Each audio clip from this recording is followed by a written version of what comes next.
আসসালামু আলাইকুম বন্ধুরা, কেমন আছেন আপনারা? আশা করি ভালো আছেন। আলহামদুলিল্লাহ, আমরাও খুব ভালো আছি। আজকের আমি বানাবো মিষ্টি কুমড়ো ডিম দিয়ে একটা রেসিপি। দারুণ দুর্দান্ত স্বাদের একটা রেসিপি।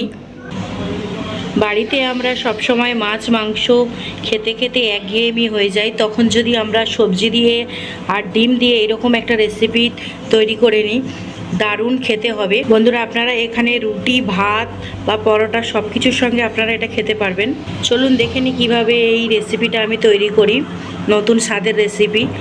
আর বন্ধুরা, ভিডিওটা শুরু করার আগে আপনাদের কাছে একটাই রিকোয়েস্ট, আমার এই ছোট্ট চ্যানেলটাকে যারা এখনও সাবস্ক্রাইব করেননি প্লিজ সাবস্ক্রাইব করে পাশে থাকবেন। আর কথা না বাড়িয়ে চলুন ভিডিওটা শুরু করি, কিভাবে আমি এই রেসিপিটা শুরু করি। আমি এখানে 500 গ্রাম পরিমাণে কুমড়ো নিয়েছি। কুমড়োটাকে এইরকমভাবে কেটে নিয়েছি চৌকো চৌকো করে। আর আলু নিয়েছি, দুটো মাঝারি সাইজের আলু। আলুটাকেও এরকমভাবে কেটে নিয়েছি। দেখে বুঝতে পারছেন কেমনভাবে কেটেছি। আমি রান্না করার জন্য এখানে একটা কড়াই বসিয়ে দিয়েছি গ্যাসের মধ্যে। এবার দিয়ে দেব পরিমাণ মতো সাদা তেল। আমি রান্নাটা সাদা তেলেই করব। তেলটা গরম হবে। তেলটা খুব ভালোভাবে গরম হয়ে গেছে। তেলের মধ্যে আমি দুটো তেজপাতা ফোড়ন দিয়ে দেব। আর দিয়ে দেবো একটা মাঝারি সাইজের পেঁয়াজ।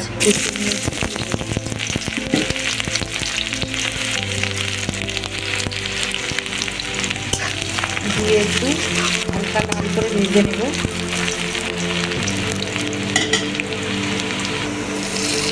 এবারে আমি এর মধ্যে ডিম ভেঙে দিয়ে দেব। আমি এখানে দুটো ডিম দেব। এই পেঁয়াজের মধ্যে দুটো ডিম ভেঙে দিয়ে দেবো। একটা দিয়ে দিলাম, আরও একটা দিয়ে দিলাম। ডিম দেবার পরে দিয়ে দেব 1 চামচ পরিমাণে লবণ। আপনারা আপনাদের স্বাদ অনুযায়ী লবণ দেবেন। 1 চামচ পরিমাণে হলুদ গুঁড়ো, 1/2 চামচ পরিমাণে লঙ্কা গুঁড়ো। এই রান্নাটা একটু মিষ্টি মিষ্টি হবে, তাই লঙ্কা গুঁড়োটা একটু পরিমাণে কম দেবেন। দিয়ে ভালো করে সব কিছুর সঙ্গে মাখিয়ে নেব।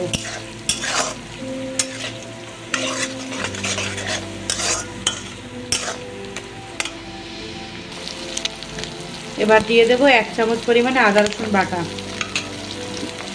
দিয়ে আবারও ভালো করে এর সঙ্গে কষিয়ে নেব। খুব ভালোভাবে কষিয়ে নেব যতক্ষণ না পর্যন্ত এই আদা রসুনের কাঁচা গন্ধ কেটে যাচ্ছে।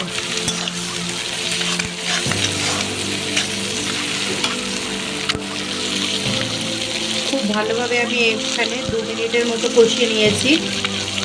রান্না থেকে তেল ছেড়ে দিয়েছে। এবারে আমি কেটে রাখা কুমড়ো আর আলু দিয়ে দেব।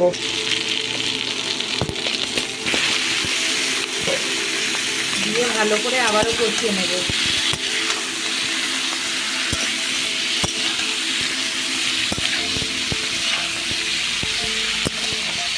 এই রান্নাটা দারুণ খেতে হয়। যারা নতুন গৃহিণী আছেন তারা রান্নাটা করে দেখবেন, দুর্দান্ত স্বাদ হয়। এভাবে আমি ভালো করে কষে নেব।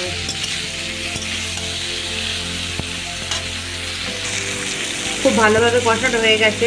আমি আগেই বলেছি এই রান্নাটা একটু মিষ্টি মিষ্টি খেতে ভালো লাগে, তাই এর মধ্যে দিয়ে দেবো আমি 1 চামচ পরিমাণে চিনি।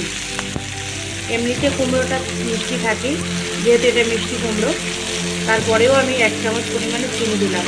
আপনারা যদি চিনি না খেতে পছন্দ করেন তাহলে দেবেন না। দিয়ে ভালো করে আবারও মাখিয়ে নেব, কষিয়ে নেব। এভাবে 5 মিনিটের মতো ভালো করে কষিয়ে নিতে হবে।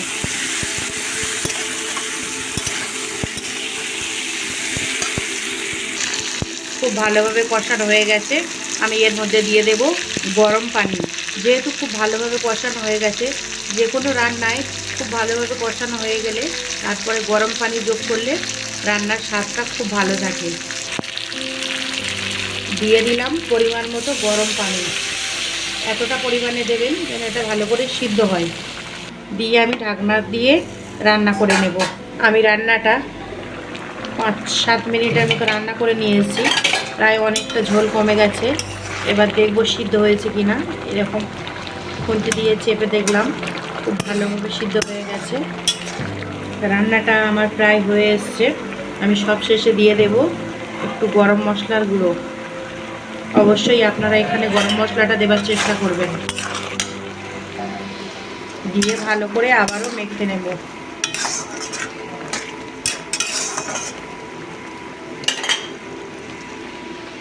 বন্ধুরা, আমার এই মিষ্টি কুমড়ো আর ডিম দিয়ে রান্নাটা কেমন লেগেছে প্লিজ জানাবেন। আর আপনারাও বাড়িতে একবার রান্না করে দেখবেন, কত সুন্দর দুর্দান্ত স্বাদ হয়।